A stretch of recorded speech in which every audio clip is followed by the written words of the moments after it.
Chapter 1 का exercise 1.2 के सारे प्रश्नों का सॉल्यूशन। बच्चों, वीडियो स्टार्ट करने से पहले मैं आपसे रिक्वेस्ट करूंगा कि आप भी अपने साथ पेन और कॉपी रखें, मेरे साथ ही प्रैक्टिस करते जाएं। इस एक्सरसाइज को स्टार्ट करने से पहले इस चैप्टर के दूसरे सबसे इंपॉर्टेंट थ्योरम के बारे में हम बात करेंगे। दूसरा सबसे इंपॉर्टेंट थ्योरम है fundamental theorem of arithmetic. Fundamental theorem of arithmetic says that every composite number can be expressed or factorized as a product of primes, and this factorization is unique apart from the order in which the prime factors occur. इस statement का अर्थ यह है कि जितने भी composite number है, प्रत्येक composite number का एक यूनिक प्राइम फैक्टराइजेशन होता है। इसे हिंदी में कहा जाए तो प्रत्येक भाज्य संख्या अभाज्य संख्याओं के गुणनफल के रूप में व्यक्त किया जा सकता है। तो जितने भी भाज्य संख्याएं हैं उसे एक अद्वितीय अभाज्य संख्याओं के गुणनफल के रूप में व्यक्त किया can be express their unique prime factorisation. For example हम बात करते हैं 6 का प्राइम फैक्टराइजेशन होगा बच्चों, आप सभी जानते हैं 2 into 3। तो ये 2 into 3 ये सिर्फ और सिर्फ 6 का ही फैक्टराइजेशन हो सकता है और किसी का नहीं। 2 और 3 के रूप में अगर हम कोई भी फैक्टराइजेशन लिखेंगे तो हम ये समझेंगे कि ये फैक्टराइजेशन केवल और केवल 6 का है, इसके अलावा और किसी का नहीं। तो ये चैप्टर का दूसरा सबसे इंपॉर्टेंट थ्योरम था बच्चों। हम लोग इस एक्सरसाइज में आगे बढ़ेंगे और चलेंगे एक्सरसाइज। चलिए शुरुआत करते हैं एक्सरसाइज 1.2 का question number first. Question number first कहता है express each number as a product of its prime factor। हर एक नंबर को इसके प्राइम फैक्टराइजेशन के प्रोडक्ट के फॉर्म में एक्सप्रेस कीजिए। तो चलिए इसको एक्सप्रेस करते हैं। पहला क्वेश्चन है फर्स्ट 140 की प्राइम फैक्टराइजेशन को लिखने के लिए इसको सबसे पहले डिवीजन फॉर्म से हम लोग फाइंड आउट करेंगे। तो सबसे पहले सबसे छोटा प्राइम नंबर 2, तो 2 7s are 40, 0, 2 3s are 6, 5, 3 से तो जाएगा नहीं, 5 से 5 7s are 35, और ये खुद ही एक प्राइम नंबर है तो ये 7 से ही डिवाइड होगा, 7 1s are 7। तो आप इसे लिखेंगे 140 is equal to 2 into 2 into 5 into 7। आप इसे लिख सकते हैं, यहाँ 2 टाइम्स लिखा हुआ है तो 2 का होल स्क्वायर into 5 into 7। बच्चों, इस 140 को आप ब्रांच मेथड से भी आप इसको एक्सप्रेस कर सकते हैं। 140 ये डिवाइड होगा 2 into 70 के फॉर्म में, ये 70 डिवाइड होगा 2 into 35 के फॉर्म में, ये 35 डिवाइड होगा 5 into 7 के फॉर्म में। आप चाहे तो दोनों तरीके का इस्तेमाल कर सकते हैं, ये आप पे डिपेंड करता है। वीडियो को पॉज करेंगे, इसको नोट करेंगे। चलते हैं क्वेश्चन नंबर 2। क्वेश्चन नंबर 2 है 156। 156 का प्राइम फैक्टराइजेशन लिखने के लिए तो हम सबसे पहले इसको डिवीजन मेथड से फाइंड आउट करेंगे। तो 2 से 2 7s are 14, 1 6 8 16, तो 2 8s are 16, 2 3 9, 3 और 9 12, 3 से डिविजिबल है, 3 1s are 3, 3 3s are 9, 13 खुद ही एक प्राइम नंबर है तो ये 13 से डिवाइड होगा। तो मिलेगा 156 is equal to 2 into 2 into 3 into 13। इसको आप लिख सकते हैं 2 का होल स्क्वायर into 3 into 13। बच्चों, उम्मीद कर रहे होंगे आपको समझ में आ रहा होगा, और मैं ये भी उम्मीद कर रहा हूं कि आप भी मेरे साथ ये प्रैक्टिस कर रहे होंगे, क्योंकि ये पिछले क्लासेस में भी आप पढ़ चुके हैं, अच्छी तरह से इससे वाकिफ है। तो मैं अब यह चाहता हूं कि अब इसके बाद के 3 क्वेश्चन आप आसानी से कर सकते हैं। तो आप इसको करेंगे, वीडियो को पॉज करके इसको नोट कर लेंगे, और अनदर 3 क्वेश्चन जो है इसको आप खुद से प्रैक्टिस करने का प्रयास। 2 का फर्स्ट क्वेश्चन नंबर 2 कहता है find the LCM and HCF of the following pairs of integers. दिए गए इंटीजर्स के एलसीएम और एचसीएफ फाइंड कीजिए and verify that LCM into HCF is equal to product of 2 numbers. और ये भी वेरीफाई कीजिए, जांच कीजिए कि इनके एलसीएम और एचसीएफ का मल्टीप्लिकेशन इन दोनों नंबर्स की मल्टीप्लिकेशन के इक्वल होगा। चलिए आते हैं, तो 26 एंड 91। तो सबसे पहले हम 26 का फैक्टराइजेशन निकालेंगे, तो ये होगा आपका 2 इंटू 30, इसके अलावा नहीं होगा। 91 का होगा 7 इंटू 30। तो एचसीएफ देखेंगे हम लोग 26 और 91 का क्या होगा बच्चों। एचसीएफ निकालने का मेथड आप पहले भी सीख चुके हैं। हम लोग इन दोनों के प्रोडक्ट्स में देखेंगे कि इनमें कॉमन क्या है, हाईएस्ट कॉमन क्या है। तो हाईएस्ट कॉमन क्या दिखाई दे रहा है 30, तो एचसीएफ क्या हो जाएगा 30। इसके बाद लेंगे एलसीएम 26 और 91 का। एलसीएम स्टार्ट यहीं से करेंगे, देखेंगे 2। अब 2 देख रहे हैं, इसमें तो नहीं है, यहाँ है, तो यहाँ इसका हाईएस्ट पावर कितना है 1, तो 2 ही हो जाएगा। 13 दोनों में है, तो दोनों का हाईएस्ट पावर किस में है, तो दोनों में 1 है, तो कोई एक लेकर चलेंगे। फिर देखेंगे 7 दोनों में हाईएस्ट पावर ढूंढेंगे, तो 7 का हाईएस्ट पावर 7 एक ही है, तो एक 7 ही लिखेंगे, बाकी और तो कुछ नहीं दिखाई पड़ रहा है। ये हो जाएगा 7 13 सा 91, 91 2 सा 182। ये हो गया एचसीएफ और एलसीएम। अब ये एचसीएफ और एलसीएम सही है, इसके लिए हम लोग करेंगे वेरिफिकेशन।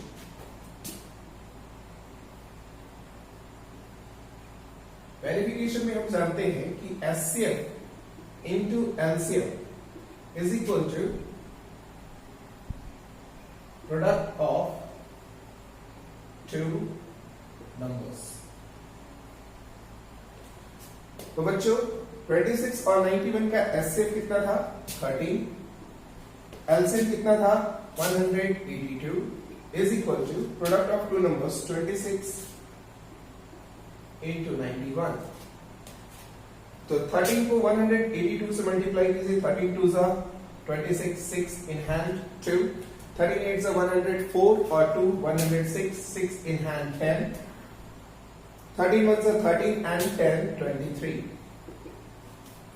26 को 91 से भी आप मल्टीप्लाई कीजिएगा तो भी ये इतना ही आएगा, चेक कर लीजिए। 26 into 91, 6 1 सा 6, 1 2 सा 2 और 9 6 सा 54 और 54 और 2 56, 6 in hand 5, 9 2 सा 18 और 5 23। तो ये आ गया 23। बच्चों तो देखेंगे कि दोनों का एलएचएस और आरएचएस दोनों इक्वल है, यानी हमारा एचसीएफ और एलसीएम बिल्कुल ही सही है। तो ये आपका हो गया वेरीफाइड। करेंगे और इसे नोट करेंगे। ओके, चलते हैं क्वेश्चन नंबर 2 का 2 में है 510 एंड 92। बच्चों यहां पर आप वीडियो को पॉज करेंगे और आप इनका प्राइम फैक्टराइजेशन निकालेंगे। चलिए, उम्मीद करते हैं आप कर लिए होंगे। 510 का प्राइम फैक्टराइजेशन होगा, डिवीजन फॉर्म से फाइंड आउट करेंगे। 2 2 सा 4, 2 5 सा 10, 2 5 सा 10। अब ये 3 से डिविजिबल होगा, 3 8 सा और 3 5 सा, 5 से 5 1 सा, 5 7 सा। अब 17 खुद ही एक प्राइम नंबर है, तो 17 से ही जाएगा, तो आप इसको लिख सकते हैं 2 इंटू 3 इंटू 5 इंटू 70। 92 का फैक्टराइजेशन फाइंड आउट कीजिए।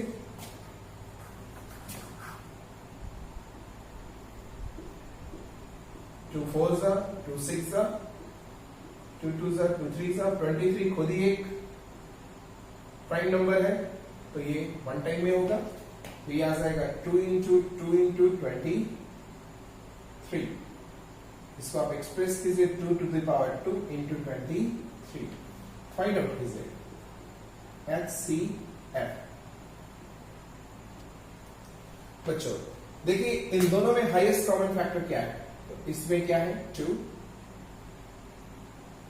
2 है दोनों में, और तो कोई नहीं है। अगर आप इस फॉर्म में लिखे हैं तो कैसे आप चेक कीजिएगा, तो देखिए यहां पर 2 का 2 है और यहां 2 का पावर क्या है 1 है, तो दोनों के प्रोडक्ट में जिसका लोएस्ट होगा पावर वही उसका एचसीएफ होगा। तो इसमें सिर्फ 2 मैच कर रहा है, तो इन दोनों का एचसीएफ क्या हो जाएगा 2। लेकिन एलसीएम में ठीक इसका उल्टा होगा। एलसीएम में देखेंगे कि ये 2 और 2 मैच कर रहा है, तो इन दोनों में से हाईएस्ट पावर किसका है? इसका है, इसको हम लिखेंगे 2 का पावर 2। उसके बाद चलेंगे 3 पर, तो 3 इन दोनों में से सिर्फ इसी में है, तो इसको भी लिख देंगे। 5 देखेंगे इन दोनों में से सिर्फ इसी में है, तो इसको भी लिख देंगे। 17 इन दोनों में से इसी में है, तो इसको भी लिख देंगे। और इंटू 23 वही करेंगे तो आ जाएगा 2 3 4 6 0। अब चेक करते हैं कि हमारा एचसीएफ और एलसीएम सही है या गलत। तो एचसीएफ हमारा आया था 2, एलसीएम आया था 2 3 4 6 0 और प्रोडक्ट ऑफ 2 नंबर्स है बच्चों 510 इंटू 92।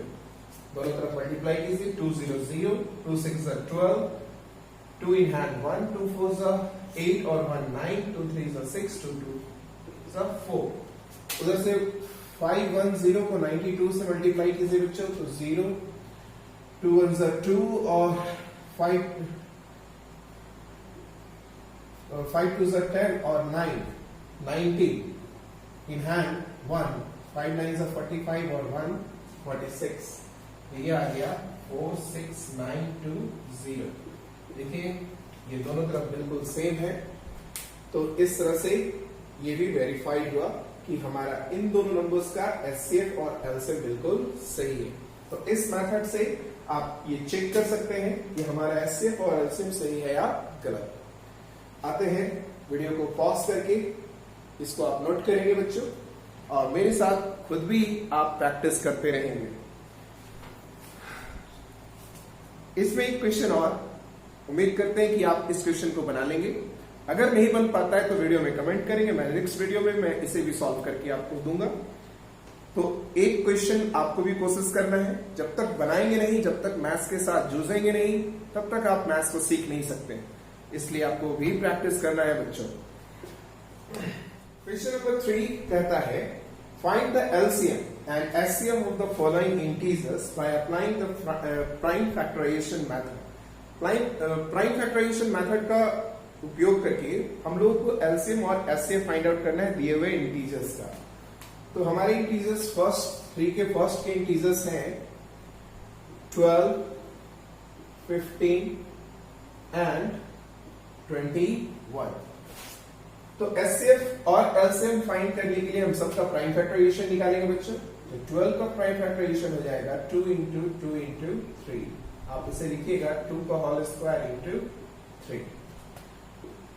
15 का प्राइम फैक्टराइजेशन हो जाएगा बच्चों 3 इंटू 5। तो आप इसको एज यूजुअल 3 इंटू 5 के फॉर्म में ही लिखिएगा। और 21 का प्राइम फैक्टराइजेशन हो जाएगा बच्चों 3 इंटू 7। आप इसे भी लिखिएगा 3 इंटू 7। अब हम फाइंड करेंगे एचसीएफ। एचसीएफ किसका 12, 15 एंड 21 का। तो एचसीएफ फाइंड करने के लिए हम लोग देखेंगे कि इन तीनों में हाईएस्ट कॉमन टर्म क्या है। तो इन तीनों का हाईएस्ट कॉमन टर्म क्या है बच्चों 3। तो एचसीएफ हो जाएगा 3। एलसीएम 12, 15 एंड 21 का। तो बच्चों ने तुरंत बताया कि एलसीएम कैसे आप फाइंड आउट करेंगे। सबका हाईएस्ट पावर आप देखेंगे। एचसीएफ के लिए आप लोएस्ट पावर देखते हैं और एलसीएम के लिए हाईएस्ट पावर देखेंगे। तो देखिए यहाँ पे 2 का स्क्वायर है और कहीं तो दिखाई नहीं दे रहा, तो ये 2 का स्क्वायर एक साथ आ जाएगा। अब 3 का पावर 1 है तो सब में 1 ही है, तो एक ही लेकर चलेंगे। यहाँ 5 का पावर 1 एक ही है, तो इसको भी लेकर चलेंगे। और 7, तो 2 2 4, 4 3 12, 12 5 60 और 67 420। ये आपका आंसर हो जाएगा। वीडियो को पॉज करके आप इसको नोट करेंगे। ओके बच्चों, उम्मीद करते हैं आप इसको लिख लिए होंगे। आते हैं क्वेश्चन नंबर 2 पे।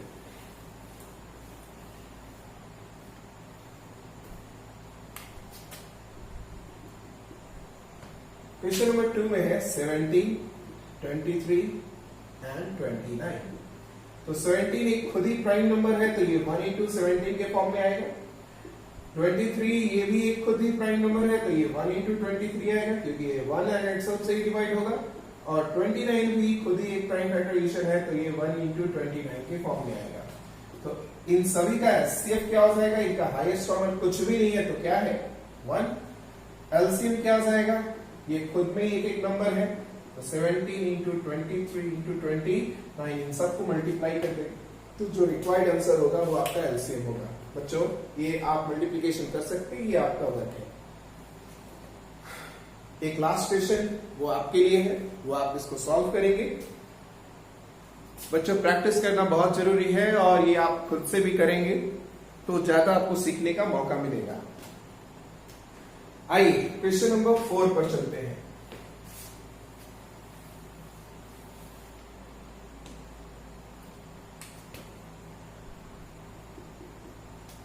क्वेश्चन नंबर 4 कहता है गिवन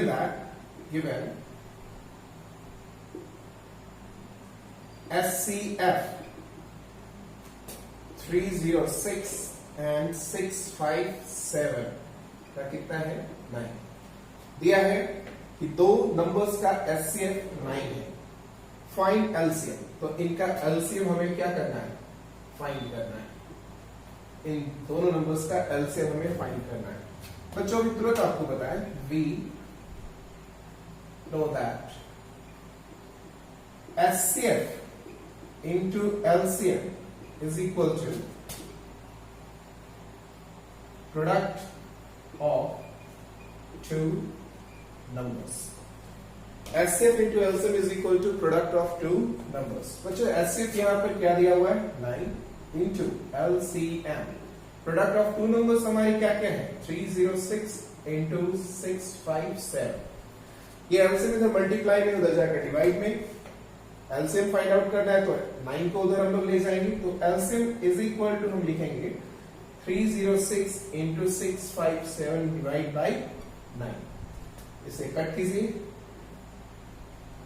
9 3 जा 27, 3 और 6 36, 9 4 जा 36। फिर से चेक कर लीजिए, 9 3 जा 27, 3 9 4 जा 36, तो 34 इंटू 657 का मल्टीपल आपका आंसर होगा।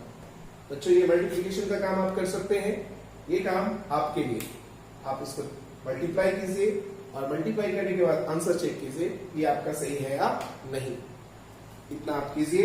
5 कहता है check whether 6 to the power m can end with the digit 0 for any natural number m। जांच करना है कि 6 to the power n जो नंबर है वो किसी भी नेचुरल नंबर n के लिए, कोई भी प्राकृतिक संख्या n के लिए क्या शून्य पर समाप्त हो सकता है। तो बच्चों आप सभी जानते हो कि वे नंबर्स जो शून्य पर समाप्त होते हैं वो क्या क्या हो सकते हैं, हो सकते हैं 10, 20, 30, 40। ये नंबर्स ऐसे नंबर्स हैं जो 0 पर एंड हो रहे हैं। बच्चों अब ये जो नंबर्स 0 पर एंड हो रहे हैं उनके फैक्टर्स में देखिए क्या है, उनके फैक्टर्स में क्या मिल रहा है 2 इंटू 5। इसके फैक्टर में क्या मिलेगा 2 इंटू 5। इसके फैक्टर में क्या मिलेगा 2 इंटू 3 इंटू 5। बच्चों एक कॉमन बात क्या आपको समझ में आ रही है कि इन सभी नंबर्स के प्राइम फैक्टराइजेशन में 2 और 5 हमें मिल रहे हैं। इससे क्या पता चलता है कि कोई भी नंबर 0 पर एंड होगा तब जब उसके प्राइम फैक्टराइजेशन में हमें क्या मिले 2 और कम से कम 2 और 5 मिले। 2 और 5 होगा तभी वो नंबर 0 पर एंड होगा। तो आइए चेक करके देखते हैं कि क्या 6 टू द पावर n के प्राइम फैक्टराइजेशन में क्या हमें 2 और 5 मिलते हैं। If any natural number ends with digit 0, कोई भी नेचुरल नंबर एंड्स विद 0 पर एंड होगा, it should be divisible by 10, तो वो 10 से डिविजिबल होना चाहिए। और अगर 10 से डिविजिबल है तो वो 2 और 5 से भी डिविजिबल होगा। In other words it will also divisible by 2 and 5। तो चेक करते हैं कि क्या 6 टू द पावर n के प्राइम फैक्टराइजेशन में क्या हमें 5 मिलता है। तो हम देखते हैं कि 6 टू द पावर n की प्राइम फैक्टराइजेशन में सिर्फ हमें 2 और 3 मिलता है. So that 2 and 3 are only prime factorization of 6 to the power n. तो 6 to the power n की जो प्राइम फैक्टराइजेशन है वो सिर्फ 2 और 3 है. और इस बात की गारंटी कौन देता है? वही main theorem, the fundamental theorem of arithmetic.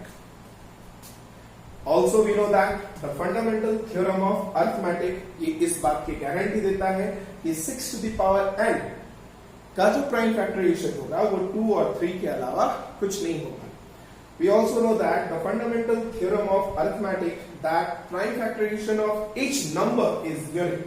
किसी भी नंबर का प्राइम फैक्टराइजेशन यूनिक होता है, उसके अलावा कुछ दूसरा नहीं होता. इस बात की गारंटी हमें फंडामेंटल थ्योरम ऑफ अरिथमेटिक देता है. तो इसका अर्थ ये हुआ कि 6 टू द पावर n के प्राइम फैक्टराइजेशन में कभी भी 5 नहीं आएगा. So 5 is not a factor of 6 to the power n. और जब उसके फैक्टर में 5 है ही नहीं तो ये नंबर कभी भी 0 पर एंड नहीं होगा किसी भी नेचुरल नंबर n के लिए. Hence 6 to the power n can never end with digit 0 for any natural number. एक बार और इसको समझ लीजिए बच्चों. क्वेश्चन कह रहा था कि 6 to the power n जो नंबर है वो 0 पर एंड होगा किसी भी नेचुरल नंबर n के लिए. और कोई भी नंबर 0 पर एंड होता है इसका मतलब वो 10 से डिविजिबल है. और 10 से डिविजिबल है तो उसके फैक्टराइजेशन में 2 और 5 आना है. लेकिन 6 to the power n की प्राइम फैक्टराइजेशन में 2 तो है लेकिन 5 नहीं है. और इस बात की गारंटी हमें फंडामेंटल थ्योरम ऑफ अरिथमेटिक देता है कि किसी भी नंबर का, किसी भी कंपोजिट नंबर का जो प्राइम फैक्टराइजेशन होता है वो यूनिक होता है, वो कभी भी चेंज नहीं हो सकता. इसका मतलब इसके फैक्टराइजेशन में 5 नहीं मिलेगा. और जब 5 नहीं मिलेगा तो ये कभी भी 0 पर एंड नहीं होगा for any natural number. Video को पॉज करेंगे और इसे अच्छी तरह से नोट करके एक बार और प्रैक्टिस करेंगे. ओके बच्चों, तो उम्मीद करते हैं आप इसको समझ गए होंगे, इसे नोट भी कर लिए होंगे. अब हम लोग आगे बढ़ते हैं. क्वेश्चन नंबर 6 कहता है explain why 7 into 11 into 13 plus 13, 7 into 6 into 5 into 4 into 3 into 2 into 1 plus 5 are composite. हमें एक्सप्लेन करके बताना है कि क्यों ये नंबर्स कंपोजिट हैं. बच्चों, कंपोजिट नंबर कौन से नंबर होते हैं? कंपोजिट नंबर वे नंबर्स होते हैं जिसके मोर देन 2 फैक्टर्स हो. A number which is divisible by 1 itself and by the another numbers, it means it has more than 2 factors. अगर किसी भी नंबर के more than 2 factors हो, 2 से अधिक फैक्टर हो, तो हम कहेंगे कि ये नंबर एक कंपोजिट नंबर है. तो हम चेक करते हैं 6 का फर्स्ट 7 into 11 into 13 plus 13. बच्चों, यहां पर कितने टर्म हैं? हमेशा एक बात याद रखेंगे कि किसी भी इक्वेशन में जो टर्म्स बटे होते हैं वो सिर्फ 2 मैथमेटिकल ऑपरेशन से बटते हैं, प्लस और माइनस से. तो इसमें कितने टर्म्स हैं? इसमें 2 टर्म्स हैं. ये सारे मल्टीपल्स में हैं और ये प्लस में. तो इसमें नंबर ऑफ टर्म्स कितने हैं? 2.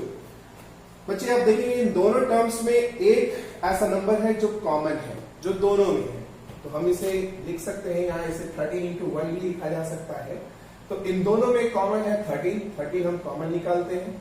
तो यहां बचता है 7 into 11 plus 1 bracket close 30. 7 11 77 plus 1 ये मिलेगा 13 into 78. 78 को हम फैक्टराइज कर सकते हैं फिर से एक बार. तो इसे हम लिख सकते हैं 13 into 2 into 3. इसको अरेंज करके आप लिखिए तो 2 into 3 into 13 का स्क्वायर. आप देख रहे होंगे इस नंबर के मोर देन 2 फैक्टर्स हैं. This number have more than 2 factors. So since it has more than 2 factors, so it is a composite number. इसका अगला क्वेश्चन भी बच्चों सेम है, आप उसे खुद से करने की कोशिश करेंगे. उम्मीद करते हैं आप उसको कर सकेंगे. थोड़ा सा मैं इसके लिए हिंट्स दे देता हूं। तो यहाँ पे है 7 into 6 into 5 into 4 into 3 into 2 into 1 plus 5। तो ये दो टर्म्स यहाँ पे देख रहे हैं बच्चों, इन दोनों टर्म में क्या कॉमन है? 5। तो आप निकालेंगे 7 into 6 into 4 into 3 into 2 into 1 plus 1। तो फिर से आप देखेंगे it has more than 2 factors, so that's why it is a composite number. इसको आप आगे सॉल्व करेंगे। अब आते हैं क्वेश्चन नंबर 7 पे। उसको नोट करना नहीं भूलेंगे और फिर उसे प्रैक्टिस करना भी नहीं भूलेंगे। क्वेश्चन नंबर 7 कहता है there is a circular path around a sport field. एक स्पोर्ट्स फील्ड के अराउंड एक सर्कुलर वृत्ताकार एक पथ है। Sonia takes 18 minutes to drive 1 round of the field. Sonia इस ग्राउंड को पूरा एक चक्कर लगाने में 18 मिनट लेती है, while जबकि Ravi takes 12 minute for the same. और रवि इसी ग्राउंड का एक पूरा चक्कर लगाने के लिए 12 मिनट लिया करता है। Suppose they both start at the same point. अगर ये मानकर चले कि ये दोनों एक ही साथ एक ही पॉइंट से स्टार्ट किए हैं चलना एट द सेम टाइम, एक ही समय में, and go in the same direction, और वो एक ही डायरेक्शन में चल रहे हैं, तो after how many minute will they meet again at the starting point. तो कितने समय के बाद वो फिर से स्टार्टिंग पॉइंट पर मिलेंगे। तो बच्चों देखेंगे कि ये एक स्पोर्ट्स फील्ड है जिसके अराउंड एक वृत्ताकार एक सर्कुलर पाथ है। ये दोनों मान लेते हैं कि यहां से स्टार्ट करते हैं रवि और सोनिया, एक ही साथ एक ही डायरेक्शन में मूव करते हैं। लेकिन आप देखोगे कि रवि इस पूरे ग्राउंड को एक बार कवर करने में 12 मिनट्स का टाइम लेता है, तो वही सोनिया इसको पूरे कवर करने में 18 मिनट्स का टाइम लेती है। तो इसका मतलब क्या है कि रवि सोनिया से फास्ट है, और रवि सोनिया से जब फास्ट है तो रवि तेजी से आगे बढ़ेगा। यानी रवि अगर एक राउंड पूरा कर लिया होगा तो सोनिया पीछे ही होगी। तो इन दोनों का टाइमिंग सेम हो, ये निकालने के लिए हम दोनों का फाइंड आउट करेंगे एलसीएम। तो हम फाइंड आउट करेंगे 12 का एलसीएम, 12 और 18 का एलसीएम। तो इनके प्राइम फैक्टराइजेशन को हम लोग देखेंगे। तो 12 का फैक्टर हो जाएगा 2 इंटू 2 इंटू 3, इसको हम लोग लिखेंगे 2 का स्क्वायर इंटू 3। 18 का हो जाएगा 2 इंटू 3 इंटू 3, इसको हम लोग लिखेंगे 2 इंटू 3 का स्क्वायर। एलसीएम फाइंड आउट करने में हम लोग क्या ध्यान देते हैं कि नंबर्स को देखते हैं और जिसका हाईएस्ट पावर होता है उसको लेते हैं। तो देखिए यहाँ पे 2 और 2 दोनों सेम है, हाईएस्ट पावर किसका इसका है तो इसको लेकर चलेंगे। और यहाँ भी 3 और 3 है लेकिन हाईएस्ट पावर इसका है तो इसको हम लोग लेकर चलेंगे। मिलेगा 2 2 4 और 3 3 9, इट मीन्स 36। तो इसका अर्थ हुआ कि रवि और सोनिया 36 मिनट के बाद, तब तक रवि 3 राउंड लगा लेगा, तब सोनिया 2 राउंड लगाएगी, तब जाकर सोनिया दूसरे राउंड में और रवि तीसरे राउंड में आकर एक दूसरे से मिलेंगे। तो 36 मिनट के बाद रवि और सोनिया एक दूसरे से मिलेंगे। उम्मीद करते हैं बच्चों कि आपको ये मेरे सॉल्यूशन समझ में आए होंगे और आप इसे बार बार प्रैक्टिस करेंगे तभी जाकर आप इसे अपना बना सकते हैं। तो इस वीडियो के लिए थैंक यू, आपने देखा। अब हम लोग आगे बढ़ेंगे नेक्स्ट एक्सरसाइज 1.